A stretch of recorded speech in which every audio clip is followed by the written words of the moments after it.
So thank you everyone so much for coming tonight. It's such a pleasure to be joined by so many parents, some of you MyTutor parents, as well as our awesome clinical psychologist, Dr. Louise Egan. So at MyTutor, we help kids achieve their best in school, and we know that a huge part of any child's academic success, both short-term and long-term, is their mental well-being. And while we help parents support their kids' education as much as we can, we're also not psychologists ourselves.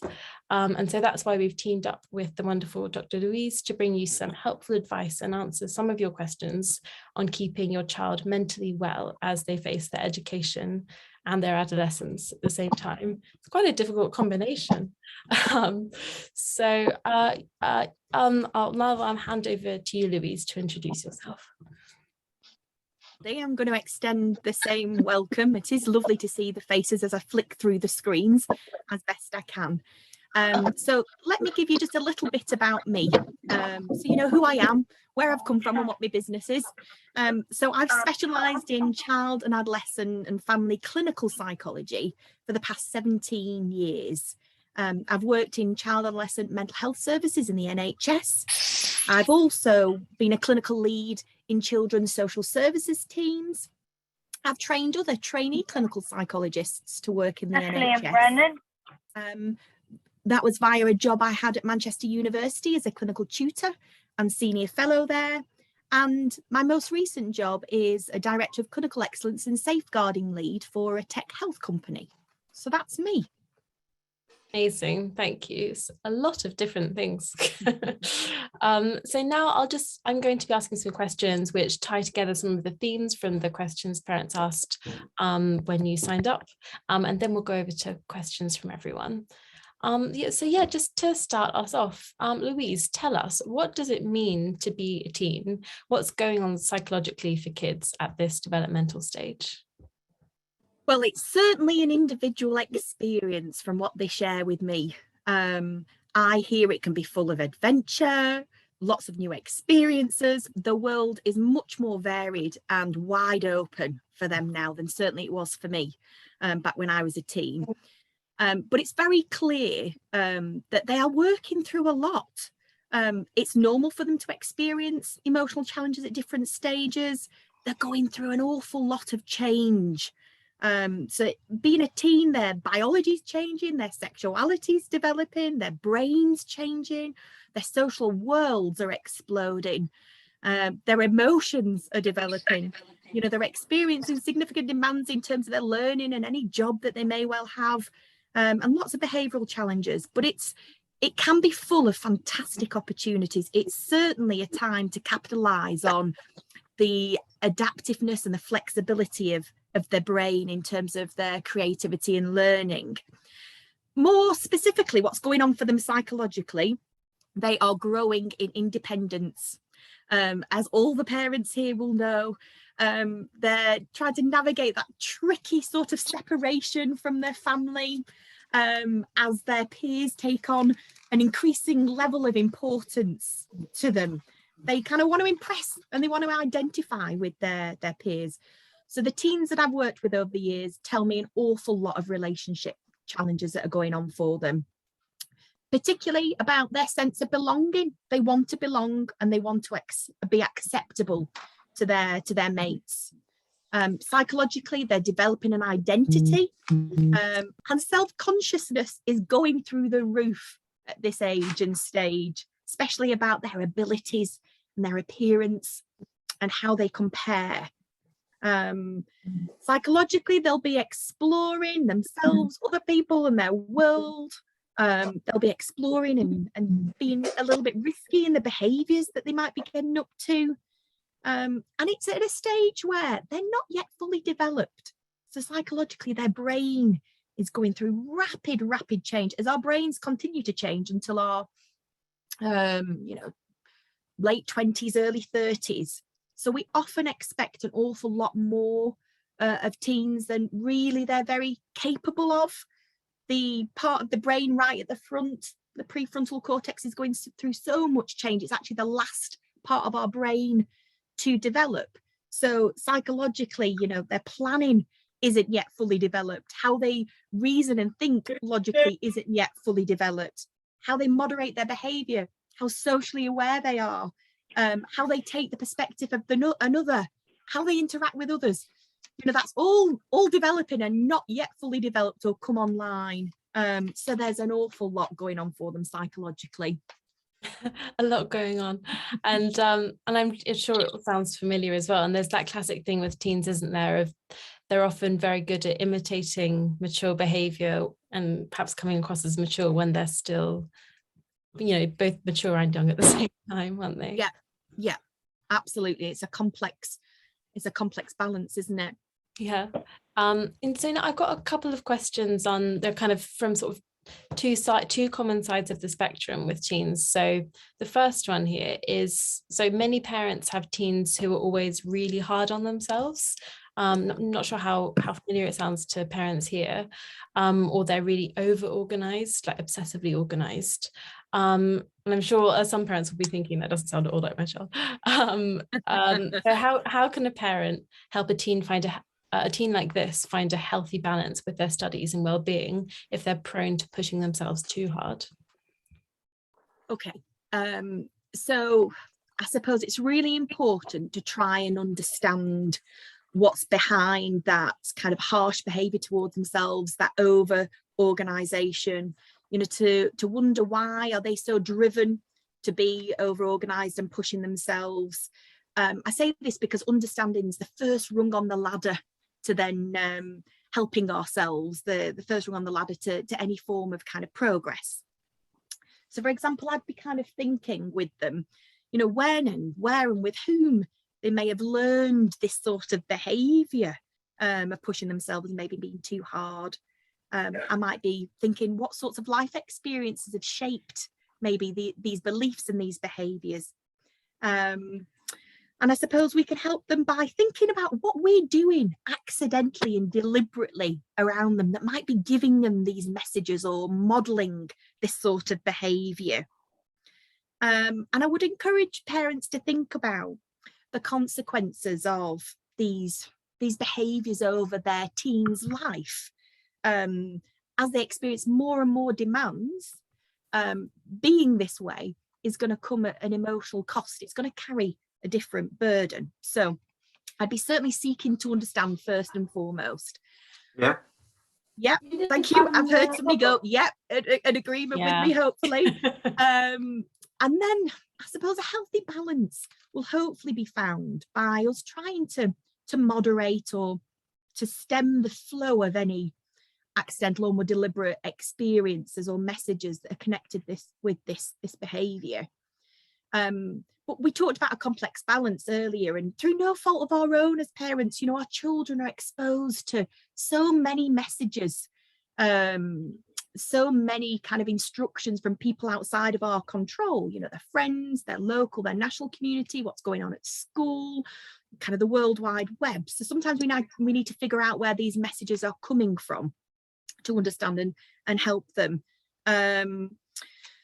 In order to help them, I'd also be kind of thinking about what they might be believing about themselves that drives them to be so over-organised. You know, it could be potentially linked to a belief of them falling short or being not good enough in some way. So therefore, I should or must ought to overwork, be over-organised, over-prepare, so that worst belief never kind of comes true. And then if that is at the root, when we understand it, how we would then help them, how we would then counteract or rebalance that negativity would be about bringing compassion, bringing positive care, and nurturing and feeding positive self-esteem, so that they don't feel quite as wedded to the view that they're going to fall short.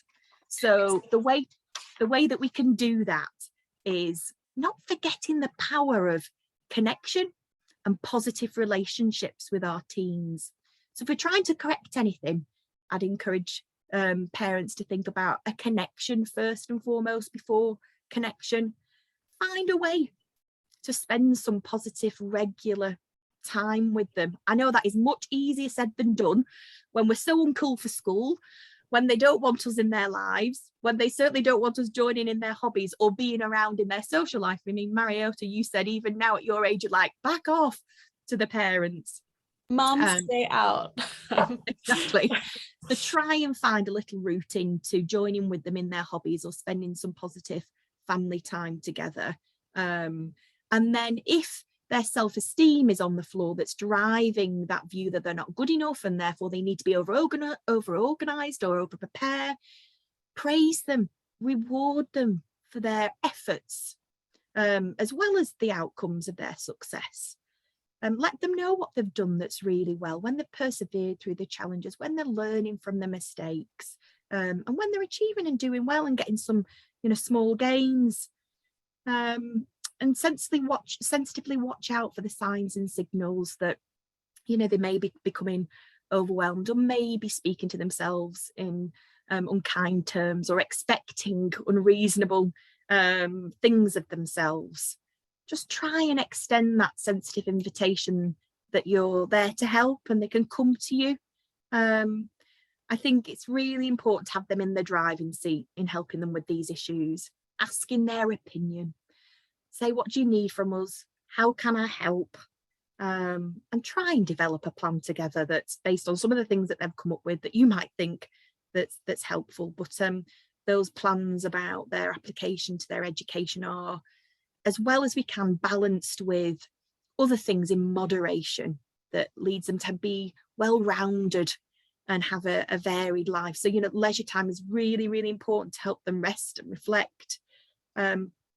Put, relaxation times in, like I said earlier, about those positive connections with others. And you might have in your family, in your local communities, you might know people, they might have picked up on a celebrity or somebody out there that's in popular culture that, kind of talks about the dangers of kind of overworking, over preparing, over organizing, that might talk about, if it is around self-esteem, how they were hard on themselves as a teen and how they've learned to kind of weather the storm and manage the challenges. Right. So finding role models as well is helpful. And I guess in that advice as well, you've said, sort of in the advice you've given, I imagine that it's not like a single fix, it's not a single thing that you'll say, it's not even like a week's project, like a sort of longer term development, right? Exactly. Yeah, it can't be a quick fix. And the things that I'd prepared to share with you and the things that had come to my mind just a moment ago, it's not an exhaustive list. It's often around just keeping at it and persevering and trying to find the right combination for you and your children. Yeah, and the solution for this opposite problem might be very similar, but I'm interested in as well, another very common problem with teens is the opposite. So what can parents do if they have a child who avoids studying at all costs and is at a risk of failing in some subjects? Yes. So the statement here, you can lead a horse to water, but you can't make it drink, really kind of applies to me. And I was one of those teens. I was one of those teens that was quite avoidant of work, that would kind of put it off to tomorrow. Not because I was particularly lazy or conscientious. It was much more about me feeling like I was going to fall short. So it's not all bad, those sorts of teens do come true, do come good in the end, I should say. It's not worked so badly out for me, although the cost wasn't worth it. And there's different ways to study, certainly. I would advise parents as best we can to kind of guide and control rather than controlling them. Be a bit more of a mentor. When we kind of stamp down rules, they'll dig their heels in. And just hold in mind some of the things that I said earlier. It might not be so easy for them to figure out how to pull their finger out and apply themselves best of their education. They're still going through all those changes that I mentioned. And if we push too harshly, I often find resistance and rebellion comes through, and we're trying to, shape with integrity rather than kind of manipulate or enforce. So, I'd encourage us to kind of try and be respectful with them and sensitively share, that we're finding this a challenge to help them through and and help them reach their potential. I'll be trying to hold off on all the, well, you never study if we don't kind of put a firework in the room next year. Hold off from the comments, because we know, we can become very sensitive to those, and teens will particularly turn off from them. And just engage with them, ask for their opinion, ask for, their ideas on how you can help them, what they think that they need. Try and pull them into problem solving with you, and encourage them to agree a compromise. Start somewhere small. It might not be your ideal place to get them doing the more work, but you're starting small and you're gradually building up those steps to success then.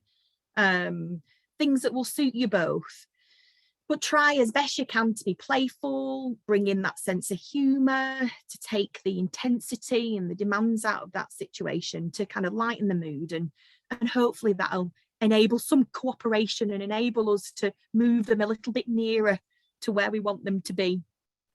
Yeah, because it's so tricky, especially when kids are at the stage where they're doing compulsory subjects. So say if they're doing English or maths and it's just not for them, they just absolutely hate it. They don't like their teacher who teaches it. They're not going to use it in their real life. They're not going to take it to A level. There's no reason why they should, in their mind, why they should try, which may sound a little bit like partly legitimate as well, but I guess as parents and as educators, we know that just getting those passes and getting those getting the grades that they are capable of deep down can help them in the long term. So there's often that conflict between like, maths is horrible, get out of my life, and like would be, when you're 30 and you're writing your CV, it's nice to be able to write you have 9 GCSEs and not 8. But how can you motivate a child who just perhaps justifiably hates a certain subject? Yeah.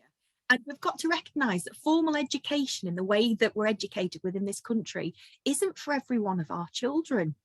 We've all got our strengths, we've all got areas that we find difficult, and it's trying to help them excel in areas that they feel strong and capable and competent within. So it kind of buffers the areas that they may be struggling with, acknowledging and letting them hear where they are excelling in other areas. So that it just kind of moderates why they might not be motivated in certain subjects. But of course, always seeking to understand why that might be the case. Yeah, and I suppose on a related note, we're at the time of the year where creeping towards mocks, and then exams are just around the corner after that. And as I'm sure we'll all know, teens often become anxious as study season gets closer, which can end up making it a lot harder for them to concentrate and to study. What can parents do to help teens stay calm and do their best without getting completely overwhelmed at study season? If we can, to try and keep calm ourselves, because it's not easy as parents to manage that. But I've come across in my work the 3 R's that Dr. Bruce Perry from the Beacon House Trust developed. And it's a lovely little acronym that I'll kind of break down in a moment for us, that helps me keep on the straight and narrow in terms of what we need to do first to help them study. So the 3 R's stands for regulate, to relate, to then reason. So if we're wanting them to reason and learn, and we're just going at that level without starting with the fundamental foundations of regulating them, it's going to be very, very tricky. And we're not going to be best able to reach their learning brain, the top reasoning R. So if we can regulate ourselves, like I said at the beginning, settle and soothe and calm the senses, and we can do that through reassurance, we can do that through mindfulness and soothing rhythmic breathing and relaxation and meditation, any sorts of experiences that do soothe and settle us. It might be their favourite music, it might be, a hot chocolate, it might be a bit of peace, it might be a bath that's being run, a candle that's put on, a favourite hoodie, a pair of socks, whatever has helped your child that's developed into a teen settle and soothe themselves, to bring that in, to also be practicing some of this for ourselves. And maybe when they are regulated, maybe it's an opportunity then to think about what's going on for them that's whipped them up into such a frenzy, again seeking to kind of understand what might be driving that behaviour, because then we're positively relating to them. In understanding, they'll be positively relating to themselves. That second R, with that positive connection, we've got some fundamental foundations in our relationship that's a soft landing to help with any challenges. And hopefully with that regulation and that positive relationship to themselves and to us, they're settled and soothed, and we can then address that third R, the reasoning. We can then relate to the reasoning brain. So we have the learning brain. So we have to think about kind of bringing down that stress. It might be that we have to think about reducing unreasonable demands of them around that time, so we're not kind of overfeeding that threat sensitive drive. And once they are regulated and we've got that relationship and we think they're ready to learn, we can think about slow and steady ways to prepare them, so it's kind of not last minute studies. You know, you can bring in trained professionals to help with revision and study aids, and I know the guys at MyTutor are very well placed to help us with this. And once they are calm and their reasoning brain is accessible, we can think about what they need from us to help them apply themselves to the studies, and to think about fair and mutually agreeable expectations. And I think, you know, once we've got them as level-headed as we can, you know, just to think more broadly about what we're fueling them with in terms of sleep and diet and exercise, and leisure time, because all of those things can whip them up into a frenzy, and they can become dysregulated. Right. So, and that's your advice for the kind of longer term. So by the time we get to exam season, they can be in more of a sort of stable, healthy well-being. Would you give pretty much the same advice even if a teen does end up getting into a total panic? What would you do if it's, you know, right in the midst of exam season, and parents or teens get into sort of meltdown territory? Yeah, I think it's about being proactive and preventative, definitely, and some of the key ingredients I've just described I think would be useful in an emergency situation where you need a reactive strategy. I would still always try and calm and regulate, try to relate to them, to try and then think through what might well come next. And of course, in the middle of that exam season, parents' nerves, you're at your wit's end. The pressure, you know, maybe the pain and the torture you've seen the children and your family have gone through. So it really is about being compassionate and caring for yourself and helping them when they are on the ceiling settle. But to say, you know, kind of we're in this together, to try and slow things down, find a good time to talk. But if it feels like you're not able to settle them through no fault of your own, because we can't do it for our own. As a clinical psychologist, you know, I don't always practice what I preach, and it's very difficult when you're emotionally close. So be kind to yourself. Remember, reach out to the professionals around you and the services around you that are best placed to be part of your team and help you through this crisis. So reach out to school, and it might be useful to discuss with teaching staff if their emotional needs are so significant, reasonable adjustments that can be made, mitigating circumstances that can be put in with regard to their performance in their exams, because, you know, you're not superhuman. You can't do everything for yourself. But you know, reach out and try and find some support. So I thought something might have fallen on your mic just then for a couple of seconds because you sounded muffled, but then you came back. So maybe. I hope people got the last bit of the message. I was talking about not kind of being superhuman and trying to do it all yourself. Reach out to the professionals that can help you at that time of crisis.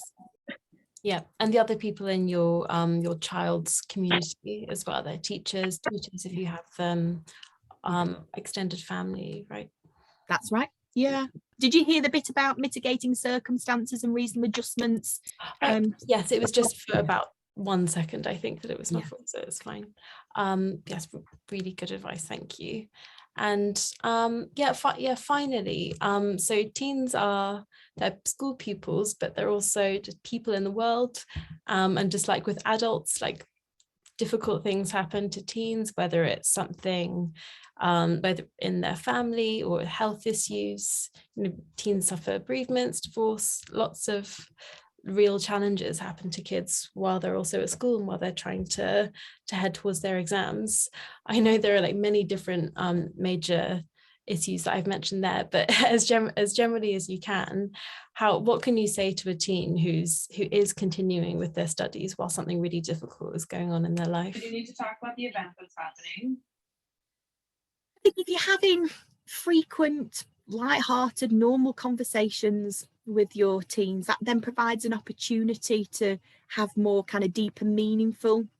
I'd encourage you to think about the setting that these conversations take place in, because sometimes less intense settings help us then deliver a message that we want to say to them. So the amount of times I've had deep and meaningful conversations in cars seem to be a fantastic vehicle for conversations. But in terms of the specific things that you might well say when they're having such a tough time, sometimes it's not about saying very much at all in the early stages, but just listening, just being very kind of child-centered and allowing a space for them to share.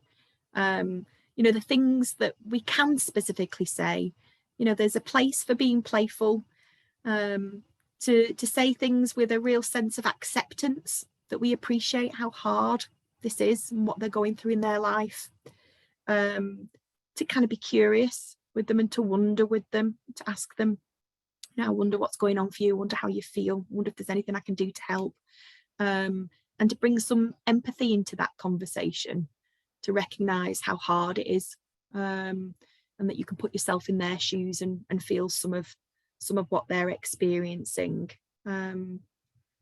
but to specifically say things with respectfulness. We try as best we can to kind of hold on to our judgments,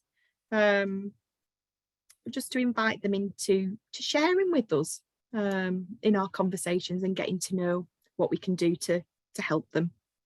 Mm-hmm. And I suppose on a similar note to your last advice, having the other trusted adults in your child's community, if relevant, aware of what's going on as well, so they can have lots of people who are there for them and not just you as the parent. That kind of connected care approach, where the key people in their lives know what's going on and know how we're trying to best address it, so they can best support them. Mm-hmm. Oh, great. Thank you so much for your answers to these questions. That is all of the ones from me just now. And we've got a few questions that have come in already from parents. And if you'd like to drop some more in the chat as we go, then we would love to hear them from you. And I'll just say your name. And if you would like to turn on your mic and your camera and ask your question, that would be awesome. And if you don't want to turn on your camera or mic, just say in the chat and I'll read the question out for you. So the first question we had, a really good question from Melanie.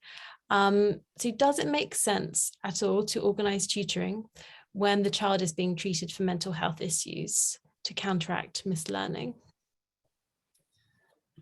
So I would always say prioritise the social and emotional needs of our children, because they're the soft landing, well, they're the fundamental foundations that will set them up to make best use of their learning. And, if socially and emotionally they're being seen for mental health difficulties, it might be that there's a number of demands that they're finding very difficult to cope with. So reducing the demands, of course, it sounds intuitive. I suppose if they're having specific difficulties with their learning that's impacted on their mental health, gaining additional help in their learning could alleviate some of the mental health. So it's not always we mustn't. But we've got to always prioritise, in my opinion, human development over academic performance. So it's just about kind of priorities, but it's so tricky. It's such a tricky balance. Yeah, and I mean, obviously my I mean, I have a balanced perspective, and I know that just because I work at MyTutor, I know that sometimes tutoring might not be right in a certain moment for a child.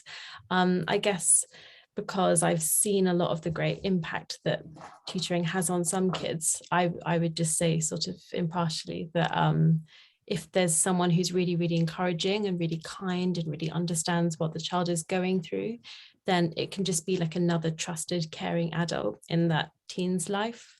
But I'm not prescribing tuition for a child either, right? No, and it is a very individualized appreciation, isn't it? It's going to work for some kids and it's not going to work for others.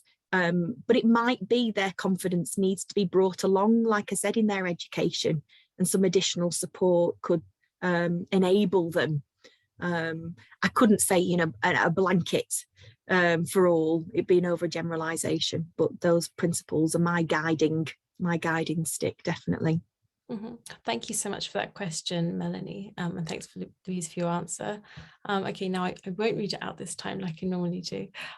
We had a really good first question from Claudette. Are you there? Would you like to ask your question? Hi there. Hello. Hi. Hi there. Hi. Thanks, Dr. Egan. It's good to hear what you've got to say. I've got twins. They've both got different issues, but the question being referred to is one of them, who's incredibly bright, is just addicted to games. Through COVID, it just got to that point where there was no respite. So, you know, going out and mixing with the rest of the world wasn't an option. So, you know, I kind of got into it. Normally we have quite a lot of guardrails, but we let those down just because you know, they just, you know, it was something fun for them to do. But obviously it's got to the point now where it's become such an obsession that actually schoolwork is definitely comparatively not the priority. He'll leave everything to the last minute. He'll do the minimum of what he needs to do. He'll come home. That's the first thing that he wants to do. He gets up 7 o'clock in the morning, spends an hour and a half on it before he even goes to school. At the weekend, that's all he wants to do. We hardly even see him because he's just gaming, and it's the bane of my life. I've done the screaming, I've done the shouting, I've done the 3 R's did not factor at all. I'm just going to put that out there. And I can understand your pain. So my relationship with him is a little bit sort of ski-whiff because of that. You know, he just basically sees me as the enemy, and I don't really know what to do about it, because I just feel like I'm watching a car crash happening, and I'm a bystander, and I don't feel like I'm doing anything to stop it, even though I know that he's got an excellent head on his shoulders. He's gifted and talented. I just don't understand it, and he's going slowly downhill. I don't know. Oh gosh, that's a really painful journey as a parent. And if I had £1 for every parent that brought to any of my sessions, I've got a gaming problem, I'd be a very wealthy woman now with a charitable donation or a very fancy handbag on my shoulder. I can tell you that. It's a huge problem.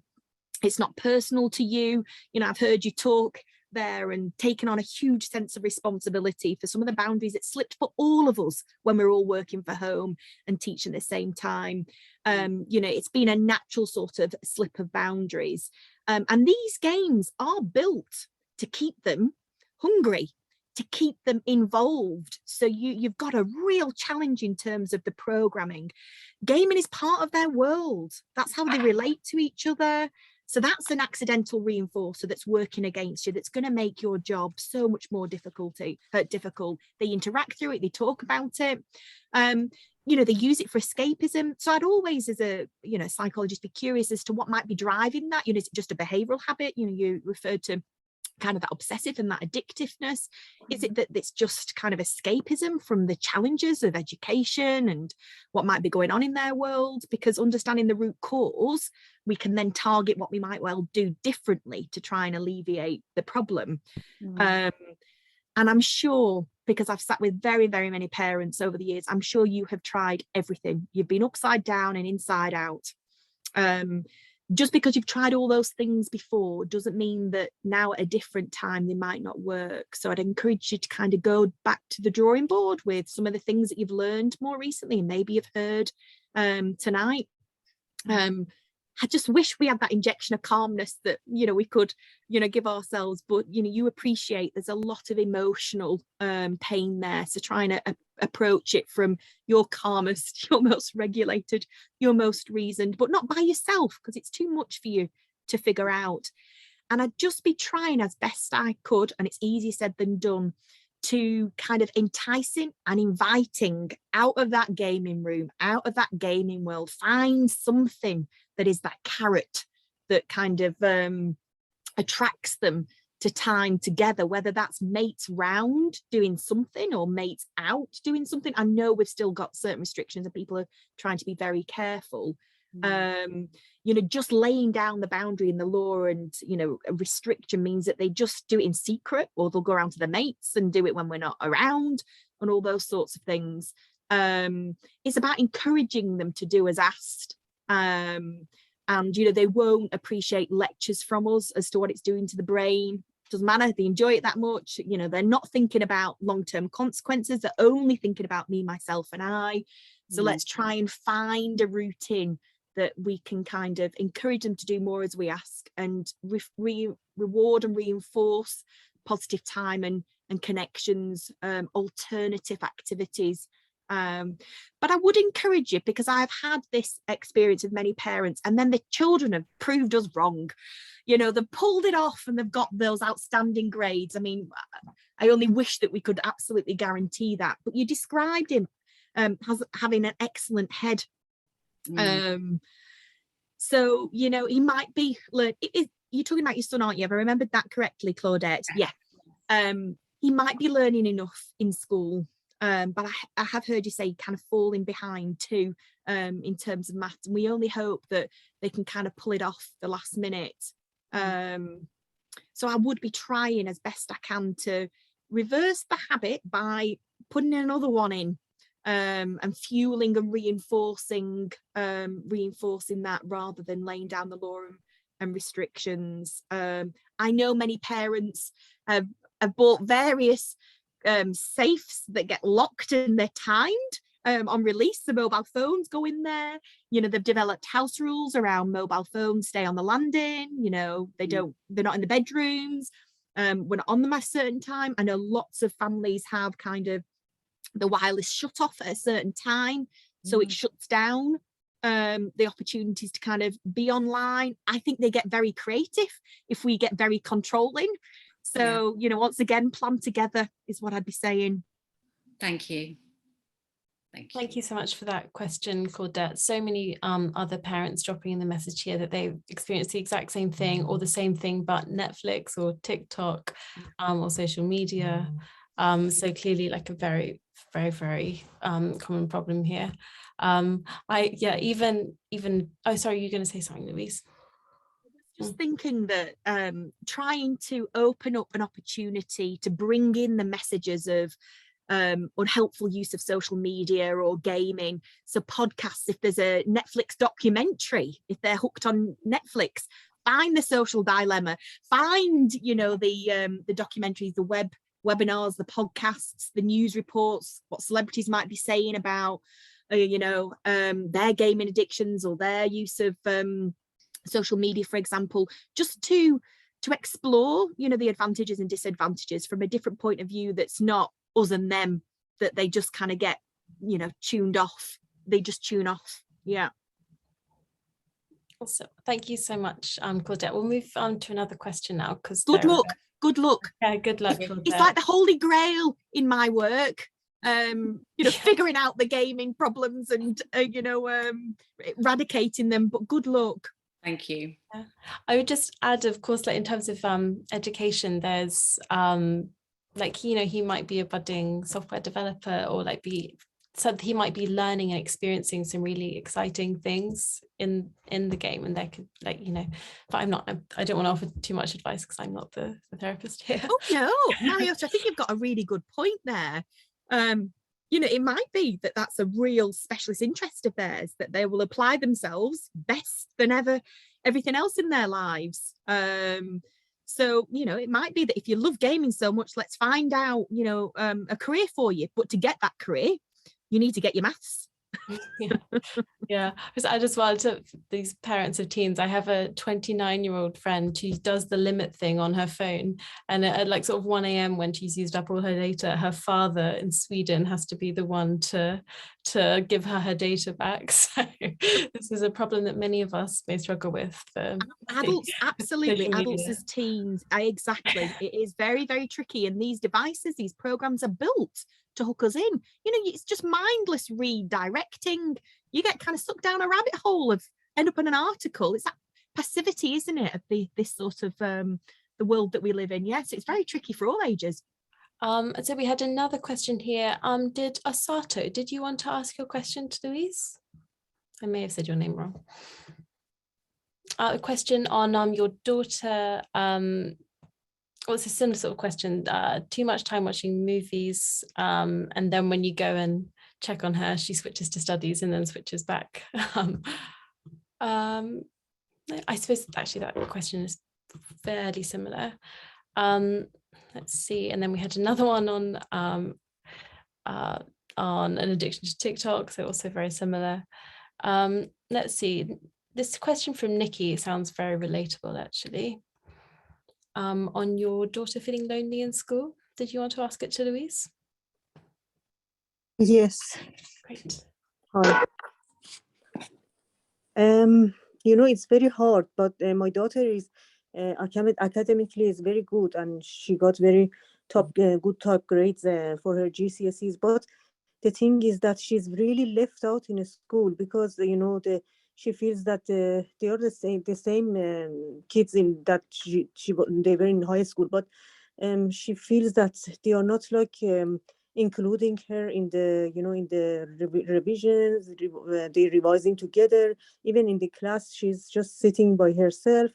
It's just so heartbreaking when sometimes she comes back from school, she's in tears and she feels that, you know, she don't have anybody to revise or anybody to talk.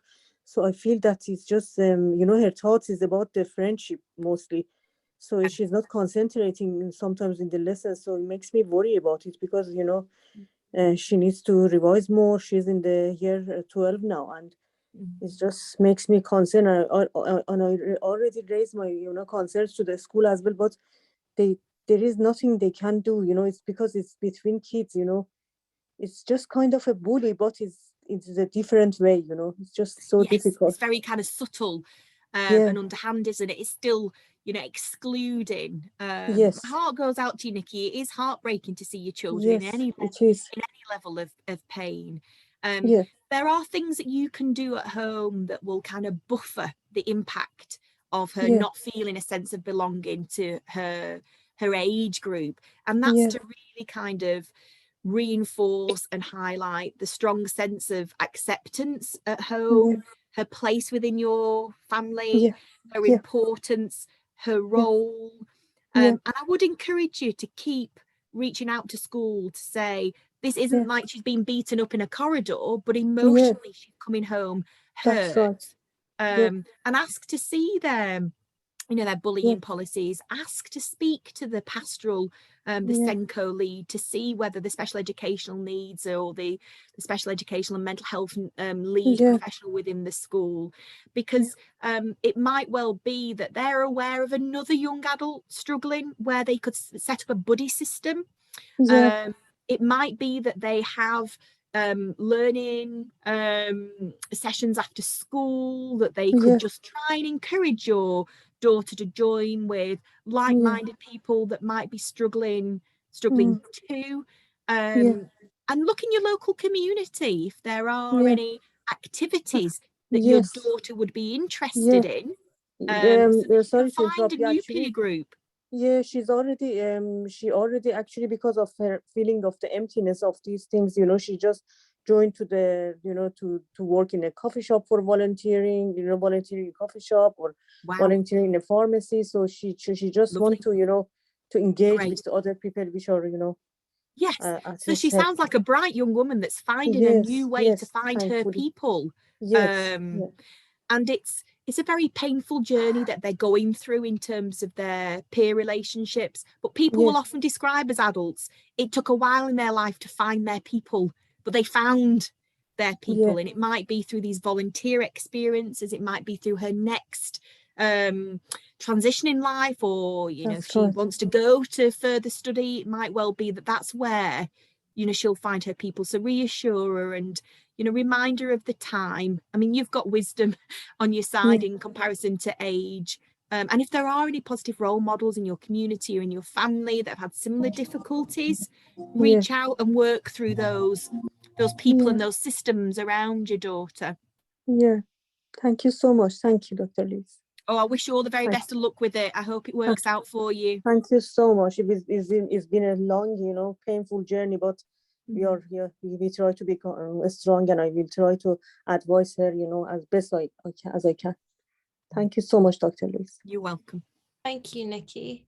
And we've had a few similar questions from the parents of, I mean, not that it's necessarily a gender specific issue, but a few other questions from parents of daughters about the daughters feeling the other girls in the class are better than her, like one from AK here, and another question from Aisha saying her daughter, age 13, also doesn't have close friends and is very self-conscious as well. But do you have any further advice, and also any comment on whether you think issues like that can be more related to gender, or are there any kind of specific female adolescent problems and specific advice you would give for their parents? I think we live in a world of social comparison, don't we, in terms of social media, and certainly the age and stage, as I mentioned, that they were at.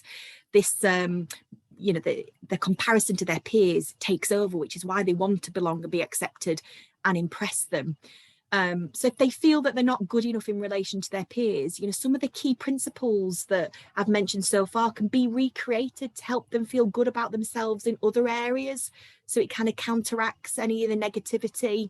You know, there are a lot of negative messages that come towards you know, individuals of all shapes and sizes, different genders, different sexualities. You know, there is so many unhelpful messages that are coming through. So it's about balancing that with positive messages that are self-reaffirming and reinforcing, that are kind and that are compassionate, and trying to find those positive role models out there that speak more truly about, you know, the trials and tribulations and the realisms of life, so that they don't feel like they're comparing themselves to this ideal that's just a facade that doesn't exist.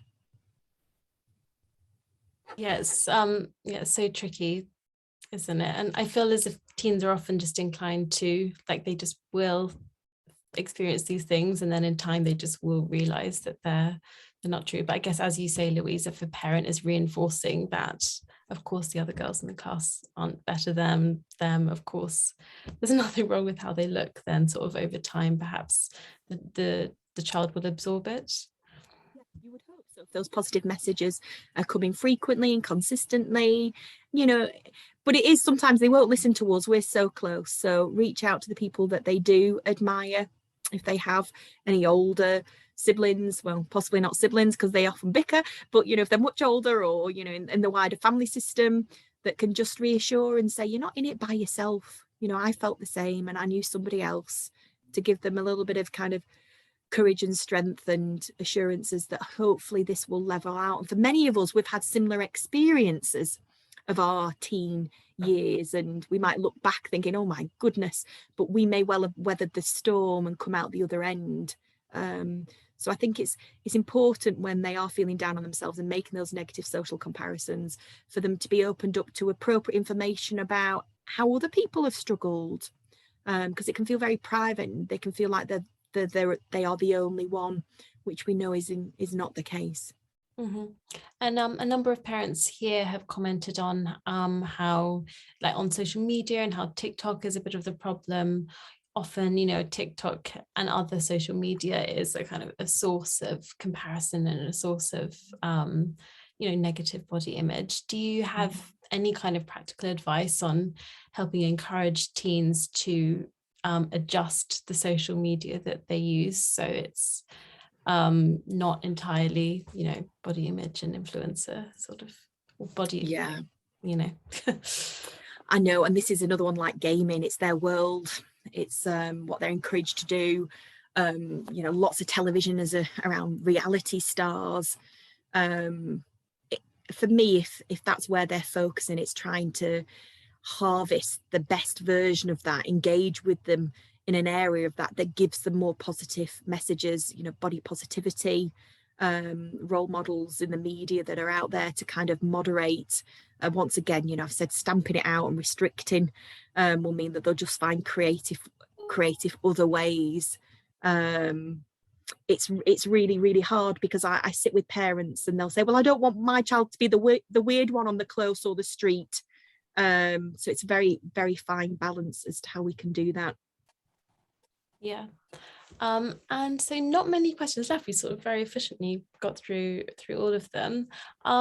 We have a sort of difficult one here from Bushra. Did you want to ask it to Louise, Bushra? We've only got 3 minutes left, and it's just on the issue of panic attacks, and kind of already at this early in the academic year, of a child panicking and having really negative thoughts. There isn't really an answer you can give in 3 minutes, Louise, but do you just have any kind of first tips for Bushra?